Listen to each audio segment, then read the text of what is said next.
Champions trophy নিয়ে অচল অবস্থা যেন কাটছেই না। ভারত পাকিস্তানের বিপরীতমুখী অবস্থানের কারণে আসছে না চূড়ান্ত সিদ্ধান্ত। বৃহস্পতিবার আইসিসির বোর্ড মিটিংয়ে বৈশ্বিক এ টুর্নামেন্টের আয়োজন নিয়ে চূড়ান্ত সিদ্ধান্ত আসার কথা থাকলেও তা হয়নি, কারণ শুরুর আগেই স্থগিত হয়েছে বৈঠকটি।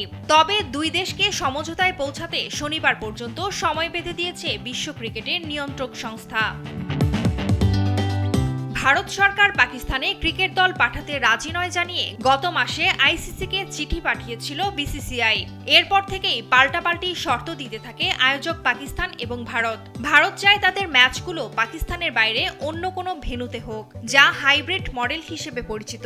অন্যদিকে শুরুতে এ হাইব্রিড মডেল মানতে রাজি না হলেও পরে তা মেনে নেয় পাকিস্তান। তবে এক্ষেত্রে বেশ কিছু শর্ত বেঁধে দেয় তারা।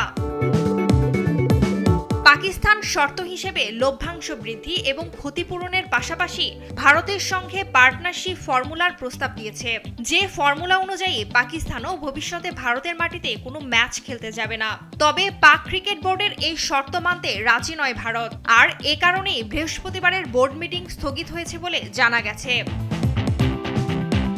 1 ডিসেম্বর আইসিসির চেয়ারম্যান হিসেবে দায়িত্ব নিয়েছেন জয় শাহ। তবে বৃহস্পতিবারই তিনি প্রথমবারের মতো দুবাইয়ে আইসিসির কার্যালয়ে গিয়েছিলেন। সেখানে তিনি আইসিসি বোর্ড পরিচালক এবং স্টাফদের সঙ্গে দেখা করেন। তবে চলমান এই অচল অবস্থার মধ্যে জয় শাহ পাকিস্তানের অবস্থানের বিরোধিতা করতে অন্য ক্রিকেট বোর্ডগুলোকে চাপ দিচ্ছেন বলে গুঞ্জন উঠেছে।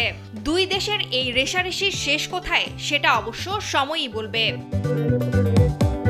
টুম্পা আফরোজ, স্পোর্টস ডেস্ক, দেশ টিভি।